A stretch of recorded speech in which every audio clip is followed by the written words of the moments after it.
Démarrons avec le dossier de la rédaction consacré à l'entreprise Faubert Gabon qui est dans les mailles des autorités de l'Agaza et des services spéciaux. L'agence de la sécurité alimentaire procédait déjà hier à la fermeture de son usine à Ovendo et ce matin, nos équipes sont allées constater l'effectivité de cette décision. Le constat de Gaël Mibaokoko et Alexandre Kogé. Direction générale de Faubert Gabon complètement fermée, tout comme la direction de Sofavin et les magasins d'Ovendo, Ndengayong et d'Akonda. Un vendredi noir pour le géant Faubert qui opérait dans presque tout. Le personnel rencontré sur place ici à Ovendo en promiscuité pour la paye du mois écoulé. On devait rentrer en possession de notre salaire hier. Ça n'avait pas été. Donc on est revenu ce matin pour les salaires. On ne peut pas payer sans les autorités. Donc on attend les services spéciaux pour voir la réalité des bulletins des uns et des autres qui font le travail sur la même chaîne, mais l'autre est bien payé, l'autre n'est pas bien payé. Selon les autorités, la fermeture de l'entreprise Faubert Gabon est due à l'utilisation des produits avariés dans la composition des boissons gazeuses telles que le Coca-Cola. Une affaire ayant amené les employés nationaux à fustiger leurs conditions de travail. Faubert signe les bulletins de 0 francs. Faubert signe les bulletins de 15 000, de 30 000. De 60 000 francs. Si c'est 10 ans, on va attendre. Mais nous avons confiance sur cette IRI. Le côté étranger, c'est là. Les postes de responsabilité, c'est pour les autres. Donc les Gabonais n'ont pas ça. Nous, on a dit non. Des cas de licenciement dits abusifs n'étaient pas en reste. Ils m'ont licencié sur un CDD, sachant que j'avais déjà signé mon CDI. Donc c'est parce que nous avons participé pleinement à la grève qu'il y a eu des représailles par la suite. Selon certaines sources, les responsables de Faubert Gabon seraient interpellés par la justice gabonaise. Et bien sûr, la population réagit à la suite de l'annonce de la fermeture de cet opérateur économique. Doris Koznkolo, Alexandre Kogé. La fermeture, elle est logique. S'il y a des magasins qui sont dans la lignée de Faubert, il faut vérifier les sanctionner de la même manière qu'on a sanctionné Faubert. Ce n'est pas propre à Faubert. Il faut le dire. Il y a même... au niveau des marchés, il y a des produits qui sont impropres, qui sont à même le sol. Et au niveau de certains magasins, c'est aussi impropre. Donc s'il faille fermer Faubert, c'est qu'on va fermer aussi certains magasins. Contrôler et fermer aussi les magasins, sévir aussi comme ils ont sévi aussi Faubert Gabon. Et ça, c'est la bonne occasion pour tous les Gabonais parce que nous, on consomme des produits qui sont expirés. La commercialisation des produits avariés peut poser problème quant à ce qui concerne la vie des usagers. Donc, si cela a été fermé, je pense que ce n'est pas une mauvaise chose en soi. Bon, si les autorités ont décidé de les fermer Faubert Gabon parce qu'ils vendent de la nourriture avariée, je trouve que c'est juste. Si on trouve les produits avariés dans un magasin et qu'il y a eu un contrôle, ça veut dire que le travail n'a pas été bien fait. Il faut être partagé, que ce soit les contrôleurs, que ce soit les importateurs, il faut être partagé. S'ils savent que c'est avarié, qu'ils interdisent l'importation et que les contrôleurs puissent bloquer la marchandise et ne pas la mettre sur le marché gabonais.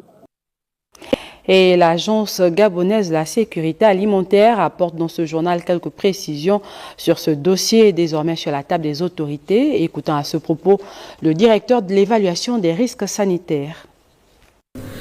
Après l'importation des produits, contrôle documentaire, d'identité physique, tout ce qu'on fait en amont, avant la réception des produits alimentaires, il y a un plan de surveillance qui est mis en place. Et ce plan de surveillance, on le met en place sur tout type de produits.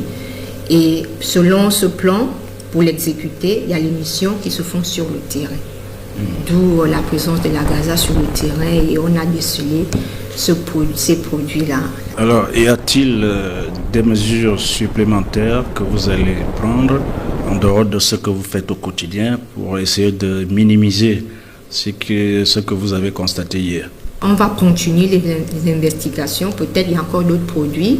Nous allons mener des investigations et voir les mesures que nous pouvons prendre immédiatement, faire des saisies conservatoires et continuer à analyser tous les documents que Faubert délivre pour mieux comprendre si on a décelé tous les produits non conformes. Faut-il toujours s'attendre à des opérations de cette nature, des opérations coup de filet, pour débusquer un peu les faussaires? Oui, bien évidemment, nous sommes des OPJ, nous avons prêté serment, donc les investigations, nous les menons tous les jours dans nos différentes activités. Quel est le sort réservé à l'opérateur économique Faubert? C'est comme je le disais, nous menons encore les investigations pour nous prononcer définitivement. On ne sait pas, on continue toujours à investiguer. Merci. Et pour refermer ce dossier, que finalement retenir de cette situation?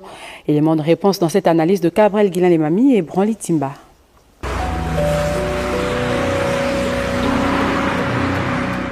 Une affaire défraie la chronique au sein de la société gabonaise, la fermeture des magasins appartenant au groupe Faubert Gabon. Une fermeture qui fait suite à la descente inopinée de la police sanitaire de l'agence gabonaise de sécurité alimentaire et des services spéciaux qui auraient découvert plusieurs produits alimentaires et autres expirés, destinés à la commercialisation par la dite société déjà connue des faits. Faubert Gabon, en effet, ferait l'objet d'une autre affaire qui dure depuis plusieurs mois. Il s'agit de celle liée à l'intoxication par des aliments destinés à la consommation des animaux, notamment les porcs. Des situations un peu plus inquiétantes au regard du fait qu'une entreprise aussi considérée puisse remettre dans les rayons pour commercialisation des produits dont les dates ont expiré.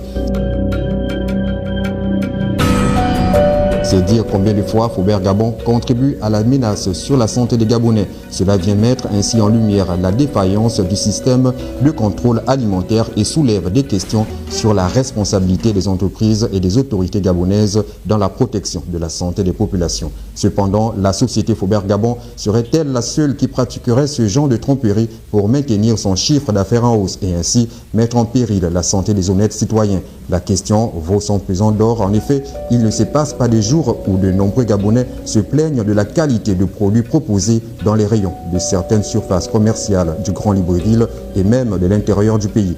En dépit des grands noms de marques qu'elle porte, le Gabon serait-il devenu un dépotoir où chacun peut écouler sa marchandise sans tenir compte de certaines conformités? Dans tous les cas, cette énième découverte est une interpellation qui devrait susciter la réaction des autorités en charge de la sécurité alimentaire en République gabonaise.